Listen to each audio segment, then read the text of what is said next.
శుభోదయం.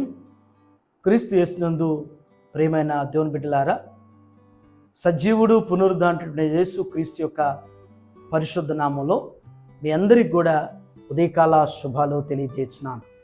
మన టిఎల్సి అనుదిన ఆహారంలో అపోస్తలుల కార్యముల గ్రంథం 3వ అధ్యాయం 6వ వచనాన్ని జ్ఞాపకం చేసుకుందాం. అంతటా పేతురు, వెండి బంగారం నా యొద్ద లేవు కానీ నాకు కలిగినదే నీకు ఇచ్చుచున్నాను, నజరేయుడైన యేసు క్రీస్తు నామమున నడుమని చెప్పి. దేవుని బిడ్డలారా, ఈ ఉదయకాల సమయంలో ఈ మాట ద్వారా పరిశుద్ధాత్మ దేవుడు మనందరితో జ్ఞాపకం చేస్తున్నాడు. ఒకప్పుడు పామరుడైనటువంటి జాలరైనటువంటి పేతురు భక్తుడు జ్ఞాపకం చేసినటువంటి గొప్ప మాట ఇది. ఒకప్పుడు చేపలు పట్టేటువంటి జాలరులుగా ఉన్నప్పుడు విస్తారమైనటువంటి చేపలలో సంపద కలిగినటువంటి వారుగా ధనవంతుడిగా ఉండుంటాడు పేతురు. ప్రభువుని నమ్ముకున్న తర్వాత, విశ్వసించిన తర్వాత, ఆయన శిష్యరికంలోకి వచ్చిన తర్వాత సమస్తాన్ని కూడా విడిచిపెట్టేశాడు. ఈ లోకంలో మనుషులు ఏదైతే ఘనత కొరకు, గొప్ప కొరకు, దేని కొరకైతే ప్రాకులాడుతూ ప్రయాసపడుతుంటారో అవన్నీ కూడా విడిచిపెట్టేసి దేవుని కొరకు వచ్చినటువంటి పేతురు శృంగారం అనేటువంటి దేవాలయంలోకి వెళుతున్నప్పుడు జరిగినటువంటి ఆ సన్నివేశంలో ఈ మాట జ్ఞాపకం చేస్తున్నాడు. వెండి బంగారములు నా యొద్ద లేవు కానీ. దేవుని బిడ్డలారా, తను ఎంత ఖచ్చితమైనటువంటి ఒప్పుకోలో, తన ఇంటిలో లేవు, తన ఒంటి మీద లేదు, వెండి బంగారాలు నా యొద్ద లేవు, నాకు కలిగినదే నీకు ఇచ్చుచున్నాను. దేవుని బిడ్డలారా, ఎంత గొప్ప మాట పేతురు భక్తుడు అంటున్నాడో. వెండి బంగారాలు నా యొద్ద లేవు, నాకు కలిగినది నేను నీకు ఇచ్చుచున్నాను. పేతురు కలిగింది, పేతురు ధరించింది, పేతురు పట్టుకుని జీవిస్తున్నటువంటిది ఒకటి. అదేంటంటే నజరేయుడైన యేసుక్రీస్తు నామము. నజరేయుడైనటువంటి యేసుక్రీస్తు నామం. ఈ నామము బహుబలమైనది.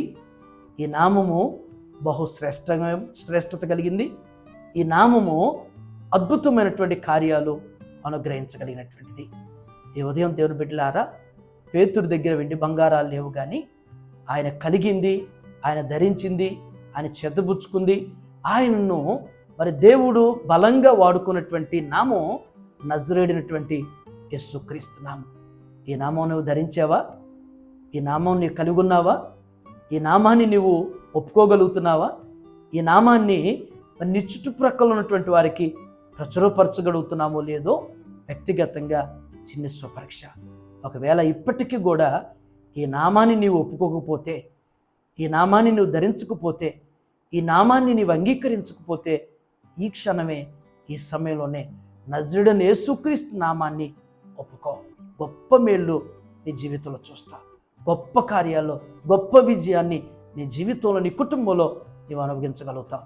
ఆ విధంగా పేతురు కలిగినటువంటి నామం, పేతురు ఒప్పుకున్నటువంటి నామం, పేతురు భరించినటువంటి నామాన్ని నీవు నేను కలిగి అంత్య దినాల్లో ముందుకు సాగుటకు పరిశుద్ధాత్ముడు మనందరికీ సహాయం చేయనుగాక.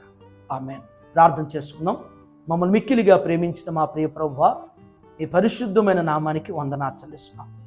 ఈ ఉదయం ప్రభువా, పేతురు యొక్క ఒప్పుకోల్లో ప్రభువా, అయా శృంగారమైన దేవాలయం దగ్గర భిక్షాటన చేయుచున్నటువంటి వ్యక్తితో పేతురు జ్ఞాపకం చేసిన మాట మేము గుర్తు చేసుకున్నాం. తండ్రి, మా జీవితాల్లోనైనా వెండి బంగారాల విలువైనవని మేము భావిస్తూ, వాటికి ఎక్కువ విలువిస్తూ, వాటి మీదే మనసు పెట్టుకుని వాటి కొరకే ప్రాకులాడుతుంటాం.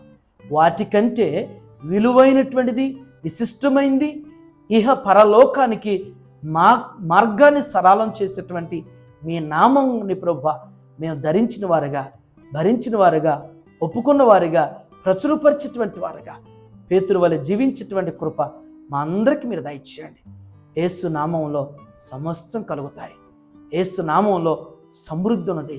యేసు నామంలోనే సమాధానం ఉన్నదనేటువంటి ఈ సత్యాన్ని ఉదయం టిఎల్సి అనుదిన ఆహారం చూస్తున్న ప్రతి బిడ్డను ఆయన గ్రహించుటకు వారి మనోనేత్రాలు తెరవమని యేసయ్య నామమున అడుగుచున్నాను తండ్రి. ఆమేన్. దేవుడు మీ అందరిని దీవించునుగాక.